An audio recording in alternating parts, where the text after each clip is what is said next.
चलिए, आज हम अपने सेशन में सीखेंगे लिनक्स की वो 2 कमांड जिसका यूज़ करके हम अपने फ़ोल्डर्स में चेंज कर सकते हैं और फ़ोल्डर्स के अंदर क्या है उसको हम लिस्ट कर सकते हैं।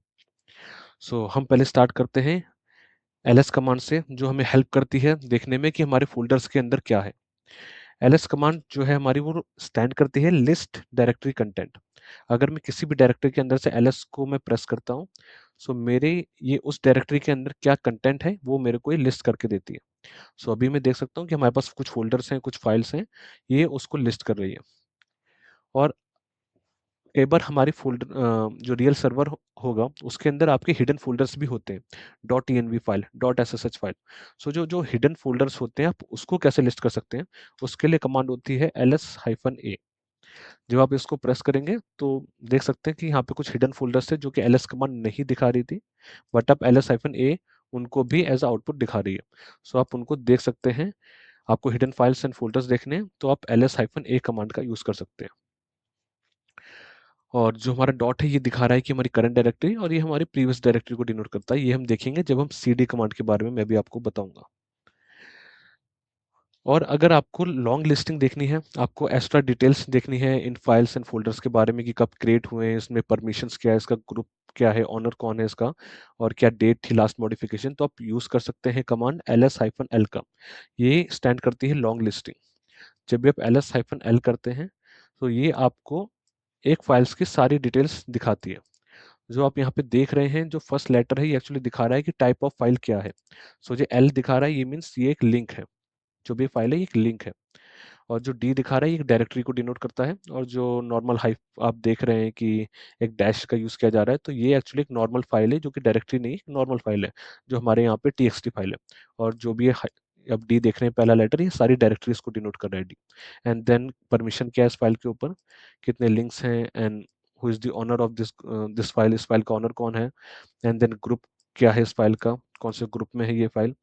और ये जो देख रहे हैं 144096, ये साइज दिखा रहा है, बाइट्स में साइज दिखा रहा है फाइल का। And last modification date and time of the file. अगर आपको जो इस साइज दिख रहा है यहाँ पे, आपको इसको ह्यूमन रीडेबल फॉर्म में देखना है, तो इसके लिए हमारे पास कमांड होती है ls। आप लॉन्ग लिस्टिंग ही करना चाहते हैं, और आप -h। तो ये -h क्या करता है, ये आपको उसको ह्यूमन रीडेबल फॉर्म में साइज को दिखाता है, केबीज में, एमबीज में, जीबीज में दिखाएगा। जब हम इसको प्रेस कर रहे हैं, तो अब जो फाइल का साइज है वो एक्चुअली केबीज में दिखा रहा है, जो 14 नहीं एक्चुअली बाइट्स है। इसको नॉर्मली 14 ही लिख रखा है। और जैसे मैंने भी ये कमांड यूज़ की ls-l-h। जब 2 हाइफन है, तो आप इसको ग्रुप भी कर सकते हैं, आप एक ही साथ लिख सकते हैं। आउटपुट आपको सेम ही आएगा, कमांड सेम परफॉर्म करेगी। देन अब आपको मान लीजिए शॉर्ट करना है फाइलों को उनके टाइम के हिसाब से। आपको न्यूएस्ट फाइल जो सबसे लेटेस्ट मॉडिफाइड हुई है, वो आपको सबसे पहले देखनी है, क्योंकि इसको आपको यूज़ पड़ता है जब भी आप केवल लॉग्स देख रहे होते हैं अपने वर लॉग। मोस्टली हम लोग जो लॉग यूज स्टोर करते हैं, वो /var/log फोल्डर्स में यूज़ करते हैं सर्वर्स के अंदर। आपको अगर वहाँ पे देखना है कि /var/logs में सबसे न्यूएस्ट लॉग कौन से बने हुए हैं, तो उसको आप देख सकते हैं ls-lt। जब भी आप इसको प्रेस करेंगे, जो सबसे न्यूएस्ट फाइल जो अपडेट हुई है, वो सबसे ऊपर आएगी। देन उसके बाद जो उसके बाद अपडेट्स हुई हैं, वो लिस्टिंग होगी। ये आप देख सकते हैं। अगर आपको मान लीजिए लॉग फ़ोल्डर में देखना है, तो कैसे देखेंगे, ls-lt/var/log। यहाँ पे अभी मेरे पास कोई लॉग्स नहीं है, तो इसलिए हम नहीं जा रहे उस फ़ोल्डर के अंदर। अदरवाइज़ आप ls कमांड लिखिए और फाइल का एब्सोल्यूट पाथ दे दीजिए। आप यहाँ कहीं भी होंगे, आप वहाँ से सीधा उस फ़ोल्डर के अंदर के कंटेंट को लिस्ट कर सकते हैं। और आपको अगर इसी को रिवर्स करना है, ऊपर वाले आउटपुट को, कि आपको ऊपर वाले आउटपुट को रिवर्स करना है कि जो सबसे बाद में मॉडिफाइड हुई थी वो सबसे पहले देखनी है, तो आप उसके लिए कमांड होती है ls-lt। जो भी इसका आउटपुट आएगा उसको रिवर्स करना है, तो आप r कमांड का यूज़ करिए, जो -r होता है। उसको आप करेंगे तो जो भी आउटपुट है उसको रिवर्स कर देगा। अब आप देख सकते हैं जो सबसे बाद में मॉडिफाइड हुई थी उसको पहले दिखा रहा है, सबसे लेटेस्ट सबसे आखिरी में दिखा रहा है। और अगर आपको शॉर्ट करना है जो भी फ़ोल्डर्स या फ़ाइल हैं, उनको उनके साइज़ के हिसाब से, तो ls-S जब आप करेंगे, तो जो भी फ़ाइलें सबसे ज़्यादा साइज़ की हैं, वो सबसे पहले आ रही हैं। जैसे हमारा फ़ोल्डर 2 सबसे बड़ा है, हम यहाँ पे देखते हैं, 13 केबी इसका फ़ोल्डर 2 है, ये सबसे पहले आ रहा है। पहले फिर वो आ रहा है, देन उसके बाद जो उससे छोटी फ़ाइलें हैं, वो उसको लिस्ट कर रहा है। और अगर इसी को आपको रिवर्स भी करना है तो सेम कैपिटल एस और आप आर कमांड का यूज करिए। अब उसी को उसने रिवर्स कर दिया, now file to dot T सबसे लास्ट में आ रही है। और आपको एक जो कमांड है जो कि बहुत यूज़फुल है, जो कि हम रियल टाइम पे भी काफ़ी यूज़ करते हैं प्रोडक्शन में, कि कई बार आप गिट से क्लोन लेते हैं रियल सर्वर पे, या आप डॉकर वॉल्यूम के अंदर सब फोल्डर देखना चाहते हैं, तो वो आप कैसे देख सकते हैं। ये तो आपको फोल्डर दिखा रहा है, बट मान लीजिए यहाँ पे जो भी हमारा ये फोल्डर है इसके अंदर एक और फाइल बनी हुई है, उसको भी मेरे को देखना है, या ये डॉकर है, डॉकर के अंदर और कितने फोल्डर है या उसके अंदर कितनी फाइलें हैं, वो मेरे को पता करना है। तो वो मैं कैसे देख सकता हूँ, और यहाँ से एक ही कमांड से कैसे देख सकता हूँ वहाँ भी बिना जाए, तो उसके लिए कमांड होती है ls-R। ये रिकर्सिव लिस्टिंग करती है, मतलब फोल्डर्स के अंदर भी जाके उनकी भी लिस्टिंग करेगी, और आपको यहीं से उनके कंटेंट को उनके अंदर क्या क्या फाइल है फोल्डर्स है उनको लिस्ट कर देगी। सो ये पहले इसने दिखा दिया कि करंट फोल्डर पे क्या है। सो करंट फोल्डर पे हमारे पास जो भी करंट डायरेक्टरी है उसके अंदर क्या क्या है, वो फाइल एंड फोल्डर्स की लिस्टिंग कर दी। देन अब वो करेगी, डॉकर एक फोल्डर है जो कि हमारे यहाँ पे डॉकर है, उसके अंदर एक वॉल्यूम नाम का एक और डायरेक्टरी है। अब डॉकर के अंदर वॉल्यूम है, उसके अंदर कुछ भी नहीं है, तो ये खाली है। अब एक फ़ोल्डर एक था हमारे पास जो कि एरा डायरेक्टरी थी, इसके अंदर एक फ़ाइल ही है जो कि टेस्ट फाइल डॉट टीएक्सटी, और कुछ नहीं है। और ये फ़ोल्डर 1 हमारे पास फ़ोल्डर 1 था, उसके अंदर क्या है, उसके अंदर एक और फ़ोल्डर है, और फ़ोल्डर 1 के अंदर फ़ोल्डर उसके अंदर कुछ भी नहीं है, तो इसको ब्लैंक दिखा रहा है। सेम फ़ोल्डर 2 के अंदर कुछ नहीं तो ब्लैंक, एंड फ़ोल्डर 3 के अंदर भी कुछ नहीं तो ब्लैंक। सो रिकर्सिव लिस्टिंग करता है। फ़ोल्डर्स के अंदर भी जाके जो भी उनका कंटेंट है, ये वहाँ तक लिस्ट करेगा जहाँ तक उसको एम्प्टी बिल्कुल ना मिल जाए लिस्ट।